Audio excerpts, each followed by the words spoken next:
안녕하세요. 저는 건축회사에서 일하는 여자입니다. 언젠가 친구랑 재미삼아 사주를 보러 간 적이 있었어요. 거기서 저한테 그러더라고요. 똑똑하고 능력 있고 자신감 넘치고 다 좋은데 남자 복은 별로 없으니 결혼하지 말고 혼자 살라고요. 사실 그때는 남자를 만날 생각이 별로 없었기에 그 얘기를 그렇게 심각하게 받아들인 건 아니고 웃으며 넘겼습니다.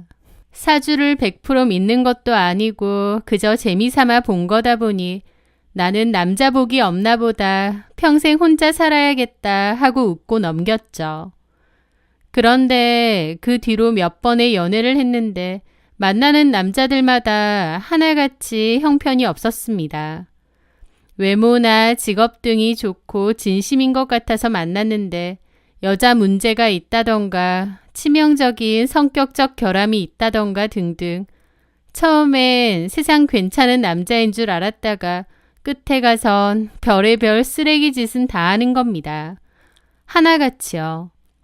그런 일을 몇 번 겪으니 웃고 넘어갔던 그 사주풀이가 진지하게 떠오르더라고요. 더불어 남자를 믿기가 어렵고 남자에 대한 마음도 많이 사라졌습니다.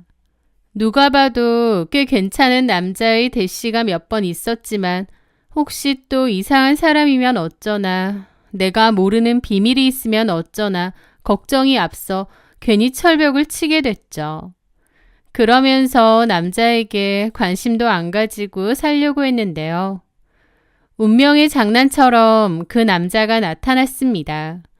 제가 봐도 남들이 봐도 정말 괜찮은 남자였죠. 외모도 선하게 생기고 대학에서 연구하고 강의를 하는 사람이라고 했습니다. 아직 정교수는 아니고 강사였지만 어쨌든 대학교에서 강의를 하는 직업이다 보니 교수라고 불렸죠. 책 읽는 것을 좋아하고 그 책에 관한 토론을 즐겼던 저는 그때 독서 모임을 하고 있었는데 그 모임에서 만나고 친해지게 된 사람이었어요. 처음부터 이성적인 만남으로 시작했던 건 전혀 아니었습니다. 그 남자는 저보다 4살이 어렸는데요. 애초에 저보다 어리기도 해서 이성적으로 안 느껴지기도 했고 또 모임에서 만났기 때문에 그냥 친한 지인일 뿐이었죠. 책 이야기도 하고 책 추천도 해주면서 가까워졌는데 그러면서 가랑비에 옷이 젖듯 어느새 가까워지게 되었습니다. 생각지도 않았다가 서로에게 마음이 커지기 시작했고 결국 그 남자와 저는 연인으로 발전하게 되었어요. 또 결혼까지 자연스레 준비하게 되었고요. 저는 남자 복이 없다라는 저의 사주에 보기 좋게 한 방 먹였다고 생각했어요. 이렇게 괜찮은 남자를 남편으로 맞았으니까요. 하지만요. 지나보니 그 남자는 제가 만나온 남자들 중 가장 최악의 남자였습니다. 그때 당시에는 그런 생각을 전혀 못했지만요. 지금 돌이켜보면 그 모든 문제는 그 만남으로부터 시작된 게 아닌가 싶어요. 그 만남이란 건 그 남자에게 제 친한 친구들과 후배 한 명을 소개시켜준 일이었죠. 그 남자와 결혼을 준비할 때 일이었는데요. 저랑 가까운 주변 친구들과 후배가 제 약혼남이 어떤 사람인지 궁금하다고 소개 좀 시켜달라고 하더라고요. 그렇게 저는 남자친구에게도 얘기를 했어요. 제 친한 친구들과 후배를 소개해주고 싶다고요.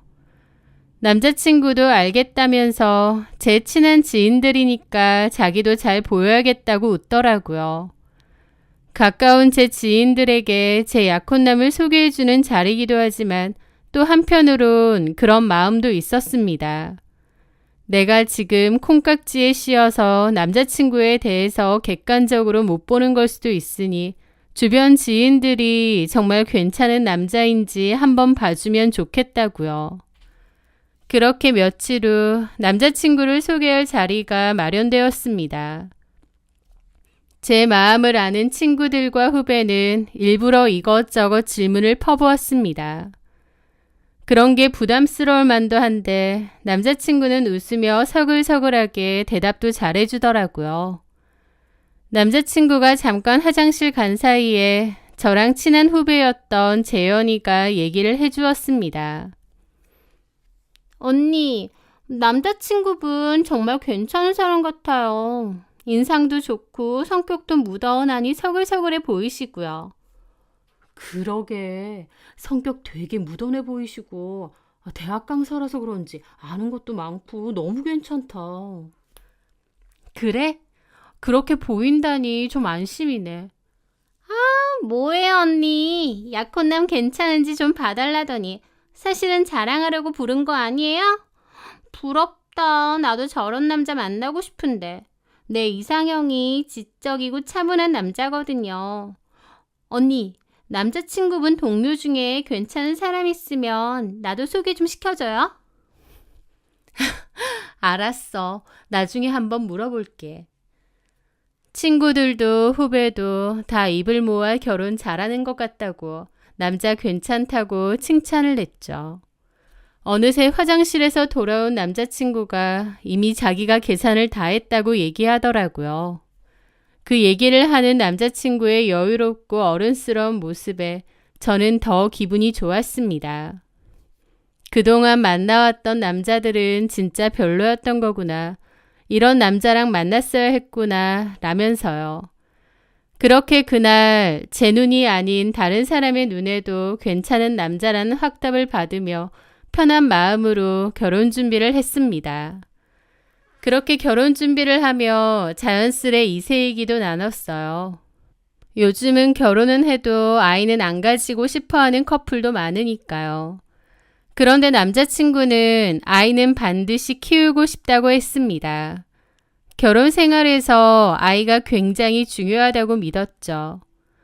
사실 저도 결혼을 안 했으면 몰라도 한다면 아이는 꼭 있었으면 좋겠다는 주의였기 때문에 그런 부분도 잘 맞다고 생각했어요. 그렇게 저희는 결혼을 했고 제 앞으로는 행복한 나날들만 계속될 거라 생각했습니다. 그런데 결혼하고 3, 4개월도 안 돼서 임신에 대한 이야기가 나오기 시작했습니다. 어머님은 우리 집이 손이 귀한 집이라고 아이를 최대한 빨리 가졌으면 좋겠다고도 하셨고 제가 다니는 일 때문에 아이가 잘 안 들어서는 것 같다고 일을 좀 그만두는 게 낫지 않겠냐는 얘기도 하셨어요. 아직 결혼한 지 오래되지 않았기에 너무 빨리 재촉을 하시는 게 아닌가 싶었고 또 제 일도 쉬고 싶지는 않았습니다. 얼마든지 일하면서도 아이를 가질 수 있었거든요. 그래서 어머님께는 임신을 빨리 할 수 있게 노력을 하겠다고 다만 일은 그만두고 싶지 않다고 말씀드렸습니다. 어머님의 뜻과 달리 제가 일을 그만두고 싶지 않아 한다고 말씀드리니 표정이 좀 언짢긴 하셨어요. 하지만 어쨌든 제가 임신을 할 수 있게 최선의 노력을 한다고 말씀드렸기에 어머님도 더 이상은 말씀을 안 하셨죠. 그때까지만 해도 저는 제가 원하면 임신이 될 줄 알았습니다. 그동안 살아오면서 제가 원했던 건 거의 이루고 살았거든요.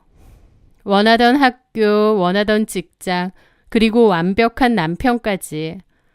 그런데 미처 생각지도 못했는데 마음대로 되지 않는 게 바로 임신이더라고요. 결혼하고 여러모로 노력했는데도 저희 부부에게 아기는 와주지 않았습니다. 금방 생기겠지 했지만 시간이 지나면 지날수록 초조하고 불안해지기 시작했어요. 가끔 주말에 제 여동생이 조카를 데리고 집에 놀러 오곤 했는데요. 그러면 저희 남편은 조카와 정말 잘 놀아주는 거예요. 남편이 아이와 참 잘 놀아주는구나 싶어서 좋다가도 저희 부부 사이에는 아이가 잘 안 생겼기에 마음이 좀 불편해지기도 했죠.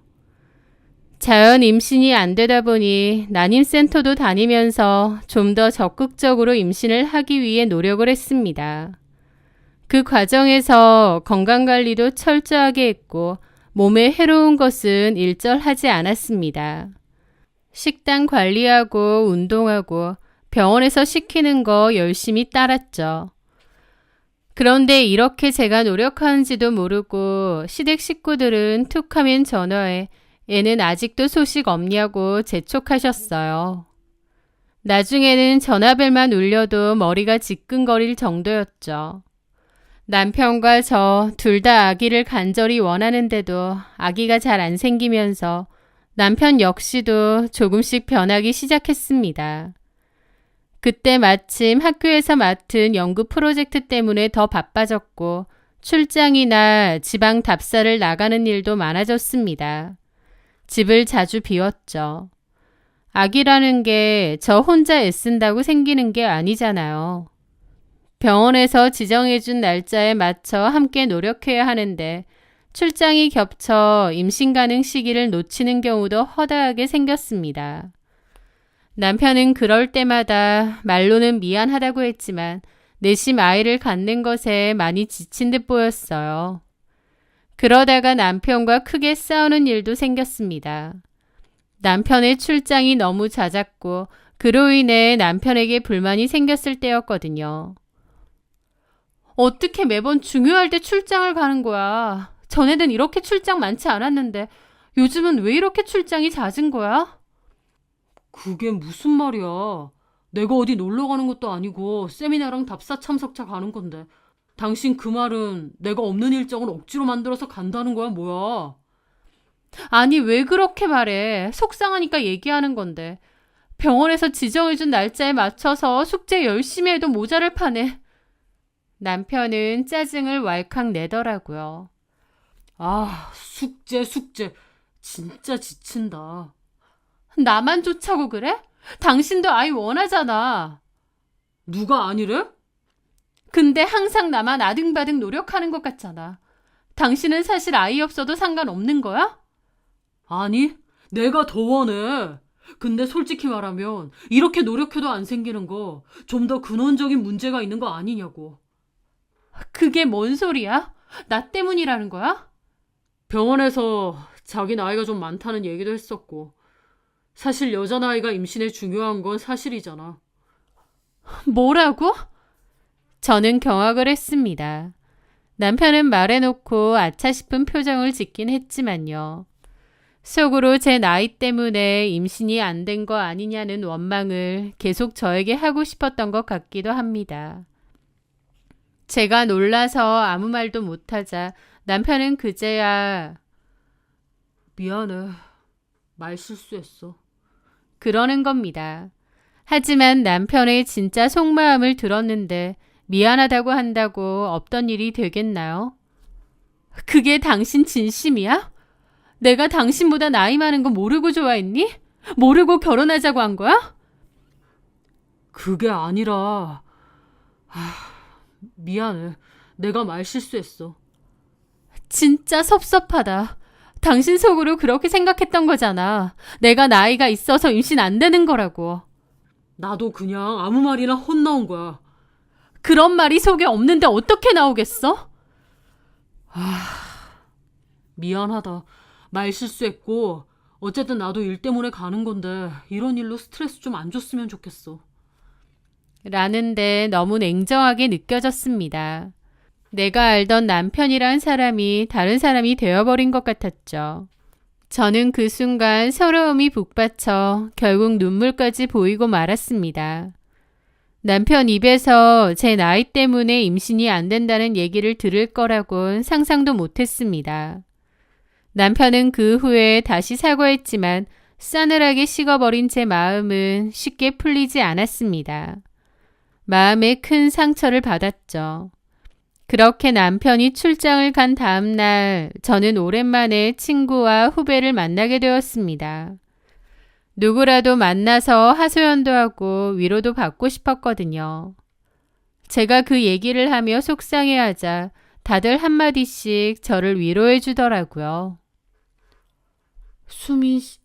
수민이 너 진짜 속상했겠다. 우석 씨 너무하네. 어떻게 그렇게 말을 하냐. 그런데 그때 갑자기 옆에서 가만 듣고 있던 후배 재현이가 흑 하고 눈물을 터트리는 겁니다. 저도 친구들도 다 놀랐죠.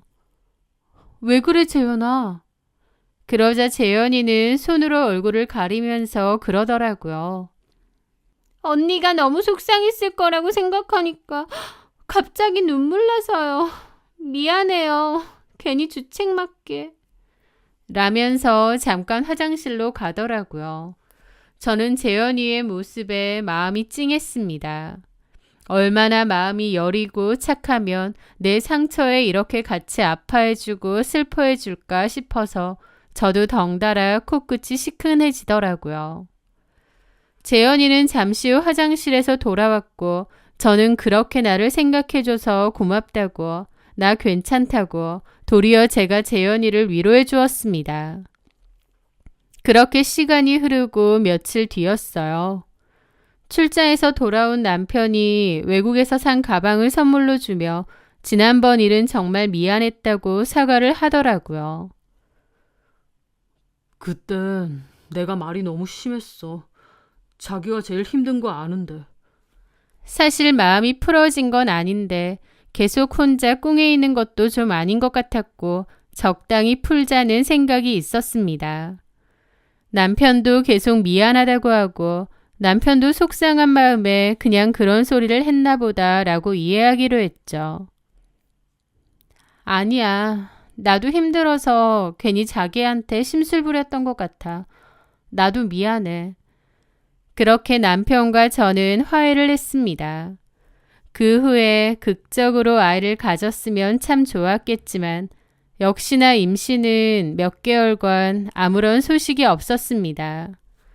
어머님은 이제 통화로는 만족을 못 하시겠는지 퇴근하고 나서나 휴일 때 저희 집에 자꾸 찾아오셨어요. 그러면서 자꾸 저보고 회사를 그만두라고 하시고 어디서 지어오신 보약을 꼬박꼬박 먹으라고 하시기도 했습니다. 나중에는 같이 용한 점집에 점을 보러 가자고까지 하시는 거예요. 어머님이 하도 난리를 치시니 저도 어쩔 수 없이 따라갔는데요. 거기서 그 점쟁이가 남편과 저의 사주와 궁합 등도 보고 이래저래 보더니 사주에 자식 복이 안 보이니 헛수고 그만하고 단념하라고까지 하는 거예요. 너무 어이없고 불쾌한 기분으로 다른 건 묻지도 않고 밖으로 뛰쳐나가 버렸습니다. 근데 집으로 돌아가는 길에 어머님은 저를 못마땅한 얼굴로 바라보시더라고요. 계속 한숨을 쉬시며 가슴을 치시기도 했죠. 미리 알아봤어야 하는데 이걸 어쩌면 좋니? 어머니, 그냥 미신이잖아요. 저 사람이 얼마나 용한 줄 아니? 아휴. 어머님 옆에서 저는 이러지도 저러지도 못한 채 가만히 있어야 했습니다. 애를 못 낳는다는 이유 하나로 대역죄인이 된 기분이었죠. 저에게 임신이 이렇게 간절한 일이 될 줄은 꿈에도 몰랐습니다. 그런데 그토록 간절하던 아기는 엉뚱한 곳에 들어섰습니다. 바로 저랑 친한 후배였던 재현이었어요. 단톡방에서 문자를 받자마자 저희는 곧바로 모여 어떻게 된 일인지 물었죠. 재현이가 자기는 임신 3개월 차라고 하더라고요. 재현이는 결혼을 한 적이 없는 미혼입니다. 게다가 남자친구가 있는 줄도 몰랐죠. 그런데 난데없이 임신 소식을 전하니 놀랄 수밖에요. 저희는 아이 아빠는 어떤 사람인지 물었습니다. 그런데 재현이는 말하기를 조금 주저하더라고요. 오래 만난 건 아닌데 그래도 잘 만나오고 있어요. 서로 많이 좋아하고요. 그랬구나. 어떤 사람인데? 그냥 우연히 알게 돼서 친해진 사람인데요. 좋은 사람이고 서로 많이 사랑해요. 그 남자도 아는 거지? 그럼요. 저희 곧 결혼할 거예요. 그 말에 저도 친구들도 안심했습니다. 재현이는 학교 다닐 때부터 알아왔던 후배인데 그때도 여러 남자들과 스스럼 없이 어울리는 성격이었습니다. 여자 동기보다는 남자 동기들이랑 더 친하고 가깝다고 그랬었죠.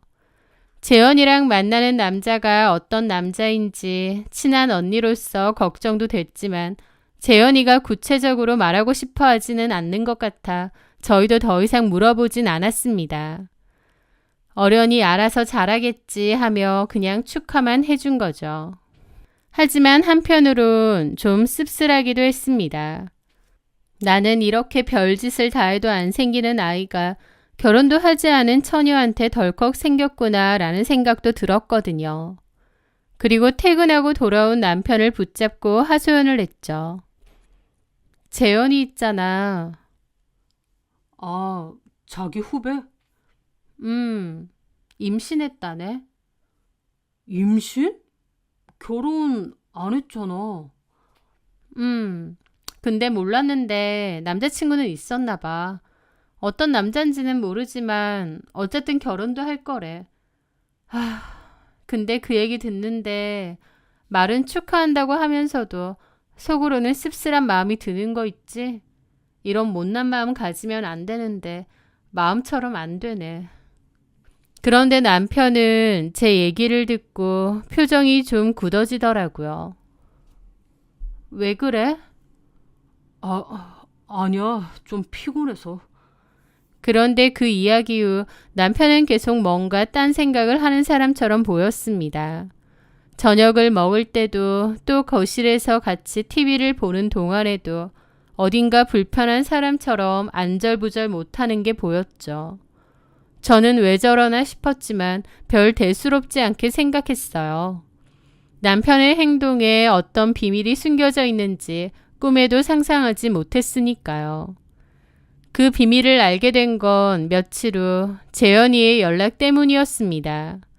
다 같이 모이긴 해도 단 둘이서 만난 적은 별로 없었거든요. 그런데 갑자기 둘이서만 만날 수 있냐는 문자를 받고 조금 의아했죠.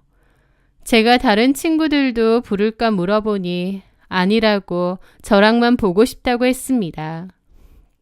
저에게 따로 할 말이 있나 싶어 알겠다고 하고 약속 장소로 나갔습니다.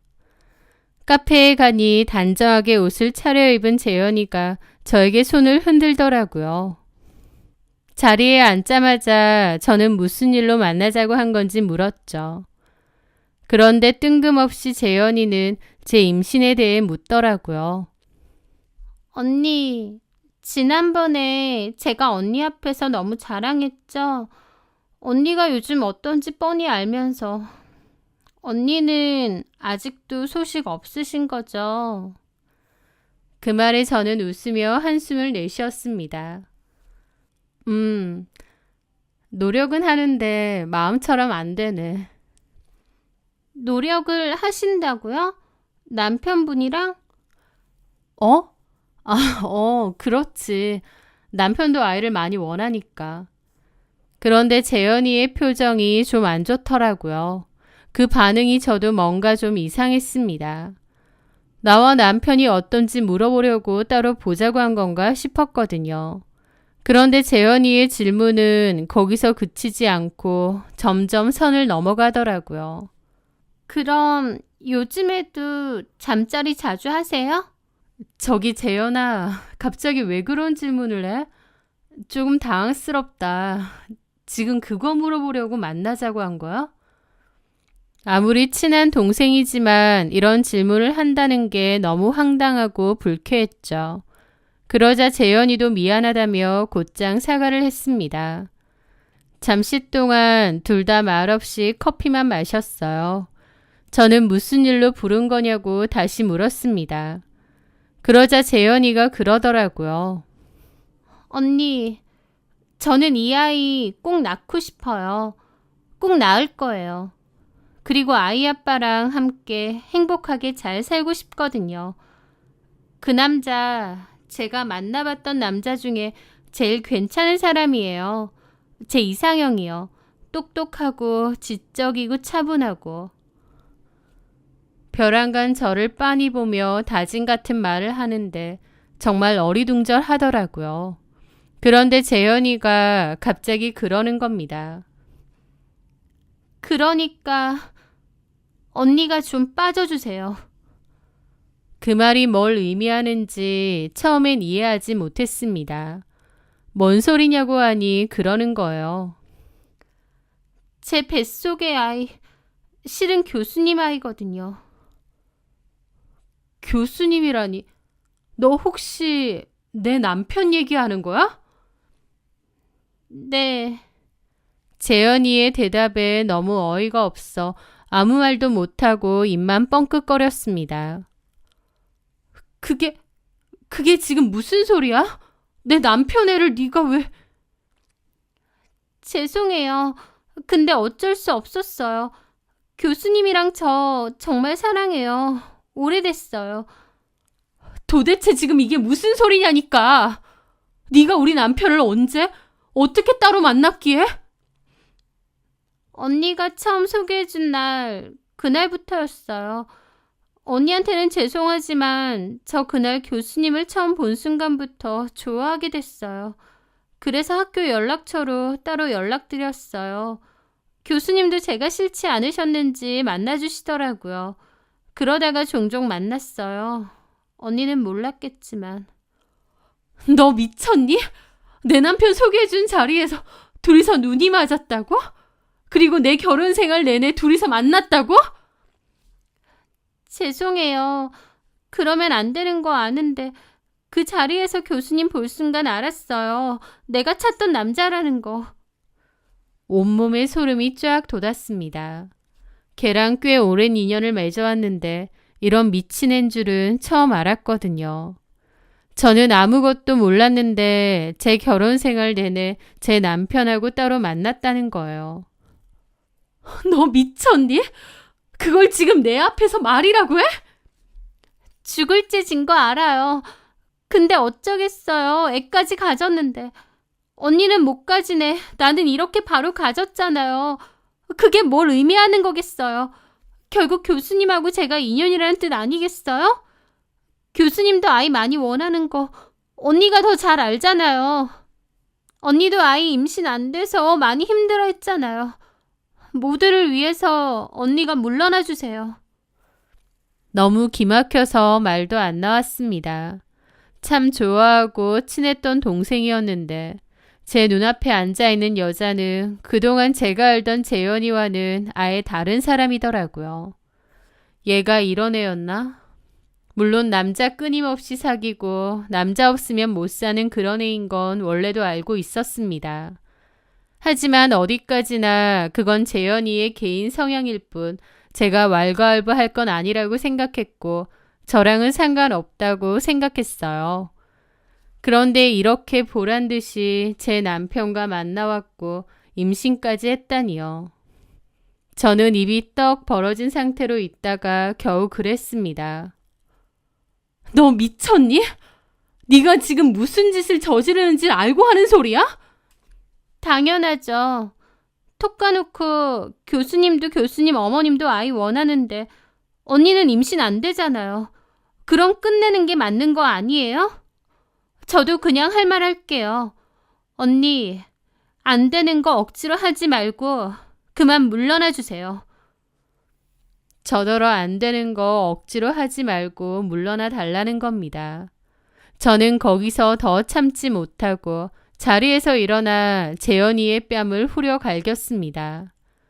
카페 사람들이 놀라서 쳐다보고 웅성거렸는데 그때 당시엔 그런 게 신경 쓰이지도 않더군요. 저한테 뺨을 맞은 재현이는 얼굴이 시뻘개져서 난리를 쳤죠. 미쳤어요? 뱃속에 애 잘못되면 어쩌려고 이래요? 그 애가 어떤 앤데 내 남편이랑 놀아나서 가진 애잖아. 내가 지금 네 뱃속에 애까지 걱정하겠니? 언니한테 미안한 감정 당연히 있어요. 근데 이렇게 된 걸 어떡하라고요? 이게 운명인가 보죠. 교수님도 저랑 생각 같아요. 처음엔 놀랐지만 제가 임신했다고 하니까 저한테 마음이 더 기울었다고요. 이럴수록 더 비참해지는 건 언니니까 교수님이랑 그만 헤어지세요. 재현이는 그 말을 하고는 저한테 더 맞을 것 같았는지 황급히 가방을 챙겨 도망치듯 카페를 나갔습니다. 카페 안에 있던 사람들은 재밌는 구경거리라도 낫냐 웅성거리며 쳐다봤지만 저는 너무 기가 막혀 한참이나 멍하게 앉아 있었습니다. 이런 거 남일인 줄 알았는데 나한테도 일어날 수 있는 일이구나. 내가 꿈을 꾸는 건가 싶더라고요. 그날 저녁 저는 퇴근한 남편과 마주했어요. 싸늘하게 굳은 제 얼굴을 보고 남편은 무슨 일인 줄 아는지 아니면 홍재현한테 들은 건지 바로 굳은 얼굴로 미안하다고 하더라고요. 미안해. 임신 사실 알고 바로 지우라고 했는데 싫대. 나도 이렇게 될 줄 몰랐어. 참 뻔뻔하고 더럽다. 내 지인하고 눈이 맞고 싶디? 결혼 생활 내내 그랬다면서. 니들이 인간이야? 그리고 일 저질러 놓고 지우라고 하면 그만이야? 담담하게 말하는 남편의 태도가 더 끔찍하더라고요. 그런데 그 뒤로 남편이 한 말이 더 가관이었습니다. 그래, 내가 미안하다. 내가 그 정도밖에 안 되는 인간이어서 그런 거지. 우리 관계는 끝난 것 같아. 이혼하자. 이혼하자고 말해야 할 사람이 누군데 당신이 이혼하자 말자 해? 그럼 어떡하냐. 나도 이렇게 될 줄은 몰랐는데. 어쨌든 내 아이잖아. 내 아이를 가졌다잖아. 밖에서 애 만들어 온 게 참 자랑이야? 뭐가 이렇게 뻔뻔해? 남편은 한숨을 쉬더니 조용히 집을 나갔습니다. 어쩌려고 그러나 가만히 봤는데 그냥 나가버렸어요. 그리고 그날 이후로 남편은 비겁하게도 집에 다시 들어오지 않았죠. 혼자 남겨진 저는 갑자기 엉망진창이 된 모든 게 기막혀 매일 울고 괴로워했습니다. 그러다 너무 속이 뒤집어져 어머님께 남편을 찾는 전화도 걸어봤는데요. 어머님은 더 황당하고 기막힌 소리를 하더라고요. 너한테는 물론 미안하다. 근데 이렇게 된 이상 어쩌겠니? 네가 이혼해주는 게 제일 나은 상황 아니겠니? 어머님은 전혀 미안하지 않은 말투로 저보고 헤어지라고 말하시더라고요. 펄쩍 뛸 상황이었죠. 내연녀의 남편의 시어머니까지 하나같이 저보고 이혼하는 게 맞는 거 아니냐고 당당히 요구하는 이 현실이 도무지 믿기지 않더라고요. 도대체 뭐가 나은데요? 그럼 어쩌겠니? 겨우 생긴 우리 핏줄이라는데 지워? 솔직히 너도 가망 없고 애초에 너 자식복도 없다잖아. 인연이 아니었다 생각해라. 너는 안 되는 걸 그 여자한테선 바로 생겼다는데 너 능력 좋고 인물 좋잖아. 얼마든지 더 좋은 남자 만나서 새 출발할 수 있다. 요즘 이혼은 흠도 아니야. 위자료도 그렇고 우리도 최대한 신경 써줄게. 애 못 가진다고 저 팽하시려는 거예요? 이건 아니죠, 어머니.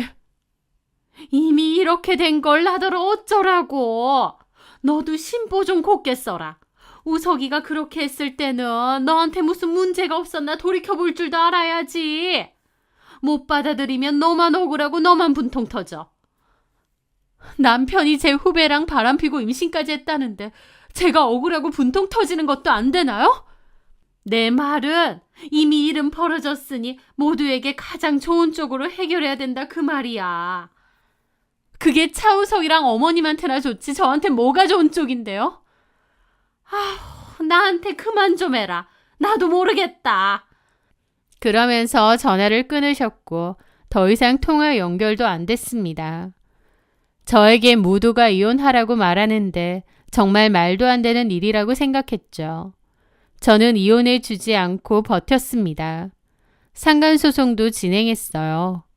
하지만 제가 그렇게 해도 그것들은 뻔뻔하게도 잘 지내더군요. 남편은 저에게 서로 힘들게 하지 말고 끝내자고 하더라고요. 그러면서 어머님과 상의했다면서 지금 사는 집은 제 명의로 넘겨줄 테니 제발 이혼만 해달라고 했습니다. 그 소리를 듣는데 홍재현이 임신했다는 아이가 이렇게 중요한가 싶어 더욱 비참해지더군요. 절대 이혼 안 해주려고 했는데 그 사이에서 말라 비틀어져 가는 건 저였습니다. 제가 그것들한테 복수한다고 버틸수록 저만 더 힘들어지고 망가지더라고요. 많은 고민 끝에 저도 저 자신을 위해서 그냥 끝내자 다짐했습니다. 집 준다고 했으니 그거 받고 그냥 다 잊어버리자고 말이죠. 진행하던 소송 취하하고 이 일에 대해서 소문내거나 하지 않겠다는 조건으로 집 받고 이혼해줬습니다. 남편이 대학 강사였고 교수 임용이 돼야 했기 때문에 평판이 중요했거든요. 그러니까 집까지 저한테 넘기면서 조용히 이혼을 해달라는 거였죠. 너무 속이 문드러졌지만 똑같은 것들끼리 어디 잘 살아봐라 하고 저는 그 똥통에서 빠져나와야겠다는 생각이었습니다. 이혼을 하니 속 시원하면서도 또 한편으론 여전히 힘들었고 그것들에 대한 생각을 버리기가 힘들더군요. 그렇게 시간은 흘렀습니다. 어느 날 친구를 만났는데 친구들도 하나같이 재현이를 욕했죠. 그러다가 한 친구가 그러더라고요. 진짜 홍재현 너무 괘씸해. 내가 걔 인스타랑 마팔인데 불륜녀 주제에 태교 사진이네 뭐네 올리는 거 보면 뻔뻔함이 말도 못한다니까. 나는 걔가 그렇게 뻔뻔한 줄 몰랐어. 친구에게 홍재현이 SNS에 그런 자랑하는 사진까지 버젓이 올린다는 얘기를 들으니 다시 우라가 치밀었습니다. 조용히 살아도 뭐할 판에 뭐 잘났다고 SNS에 사진까지 올리나요? 저도 홍재현의 SNS에 들어가게 되었습니다. 친구의 말처럼 뻔뻔하게도 임신 사진에 가장 최근에는 출산 사진까지 올렸더라고요. 그 아이 사진을 보는데 복잡한 기분이 느껴졌습니다. 이 애가 차우석의 애구나 그런 생각이 들면서 더 이상 보고 있기 힘들었죠. 그래서 다시는 홍재현의 SNS에 들어가지 않겠다고 생각하고 참담한 기분으로 나가려는데 무슨 운명의 장난처럼 사진 밑에 바로 좀 전에 단 댓글 하나가 보이는 겁니다. 재현아, 너 왜 연락이 안 되냐? 내 새끼인데 나도 한번 보여줘야지. 라고요. 이게 무슨 말이지 싶었고 그 남자의 프로필을 눌러봤습니다. 그런데 얼굴이 좀 낯이 익더라고요. 가만 생각해보니 그 남자는 같은 학교를 나왔던 후배 이종석이었습니다. 저랑 친한 건 아니었는데 과거에 홍재현이랑 사귄 적이 있는 건 알았거든요. 그런데 이종석이 왜 애기 사진 밑에 내 새끼 나도 한번 보여줘라는 댓글을 다나요? 뭐지 싶어서 다시 홍재현의 SNS로 돌아왔는데 그 댓글이 그 짧은 사이에 사라진 겁니다. 홍재현이 발견하고 바로 삭제한 모양이었죠. 하지만 저는 분명 그 댓글을 봤거든요. 설마 그 애가 남편 애가 아니라 종석이 애인가 싶은 생각도 들었어요. 막말로 재현이의 남성 평력은 진작에 알고 있었고 또 불륜으로 만든 아기인데 100%제 남편 애일 거라는 보장도 없잖아요. 어쩌면 제가 그것들에게 어떤 복수를 하고 싶어서 그러길 원했는지도 모르겠지만 분명히 이상하긴 했습니다. 그리고 홍재현 본인도 뭔가 캥기는 게 있으니까 지운 거잖아요. 저는 어디 두고 보자 생각했습니다. 기든 아니든 그 집안의 분탕질은 한번 해야겠다 싶었거든요. 그래서 최소한 그 아이가 정상적이지 않은 관계에서 태어난 애라는 걸 그 집 식구들에게 다시 한번 상기시켜 주고 싶었습니다. 저는 일부러 시댁을 찾아갔습니다. 의도한 건 아니고 전 시모한테만 말할 생각이었는데 찾아간 날 공교롭게도 남편과 홍재현도 같이 있었던 것 같더라고요. 제가 초인종을 누르니 전 시모가 인터폰으로 놀라서 여길 왜 오느냐고 묻더라고요. 해코지하러 온 거 아니고요. 드릴 말씀 있어서 온 겁니다. 문 잠깐 열어주세요. 그랬더니 할 말 없다고 당장 가라고 하시더라고요. 경찰 부르겠다고요. 그리고 인터폰으로 남편 목소리도 다 들렸습니다. 다 끝나지 않았냐고, 왜 여길 찾아오느냐고, 얼른 돌아가라고요. 그래서 제가 그랬죠. 알겠습니다. 그럼 갈게요. 그런데 이 한마디만 할게요. 저한테 자식복 없다고 하셨죠? 근데 궁금해서요. 남의 자식 키우는 것도 자식복인가요? 제 말에 갑자기 조용해졌죠. 그러더니 뭐라고? 너 뭐라고 했어? 그럼 가보겠습니다. 그렇게 가려고 하니 전시모가 바로 문을 열더라고요. 너 지금 뭐라고 했어?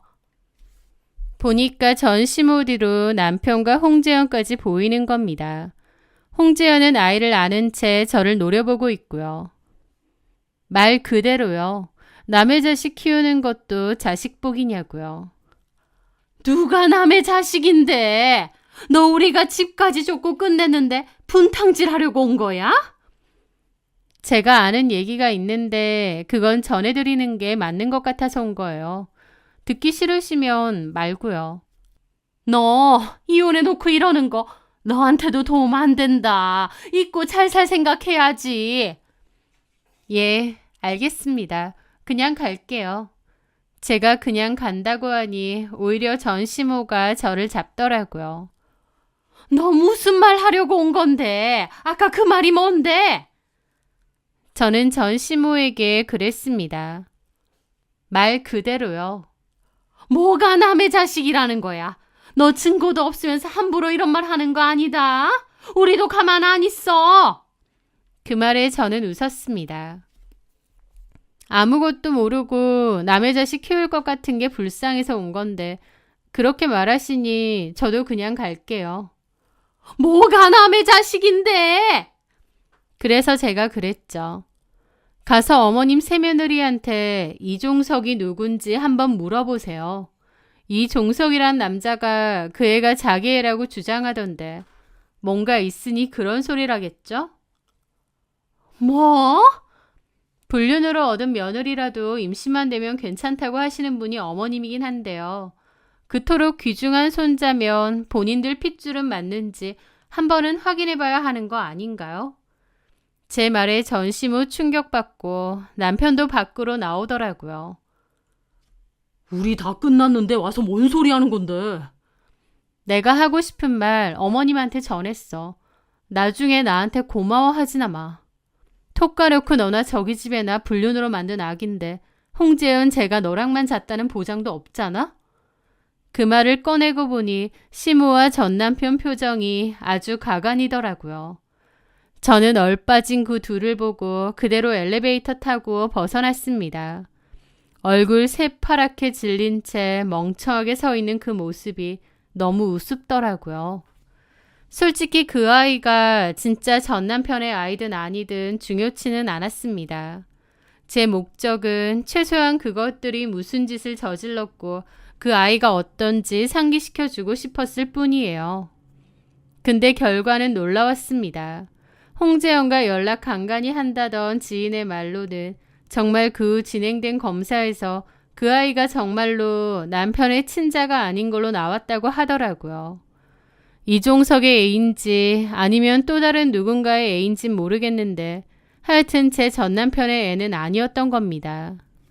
당연히 전남편네 집은 홍재현을 가만 안 둔다고 한바탕 난리가 났죠. 홍재현이 검사 결과 잘못됐다고 생 난리치고 다시 재검사 하자고 해놓고 그 사이에 연락 두절됐다는 얘기도 있더라고요. 설마 했는데 역시나였습니다. 어디서 임신하고 와서 전남편 애라고 하며 제 가정을 파탄내고 남편 놈도 정말 그 기집애랑 놀아난 게 맞으니 그 장단에 놀아난 거겠죠. 이혼 후에도 뭔가 속이 갑갑했는데 그 일 이후 속은 후련하고 좋더라고요.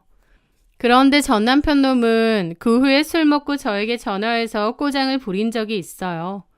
어이없게도 제 탓을 하려는 겁니다. 왜 그런 얘기를 한 거야? 왜 다 망친 거냐고? 진심이야? 내가 다 망쳤다고 생각해? 내가 당신을 망친 게 아니라 구해준 거야. 남의 애인지도 모르고 키울 거란 걸. 그런 분간도 안 되니 와이프 친한 동생하고 놀아나서 바람이나 폈겠지.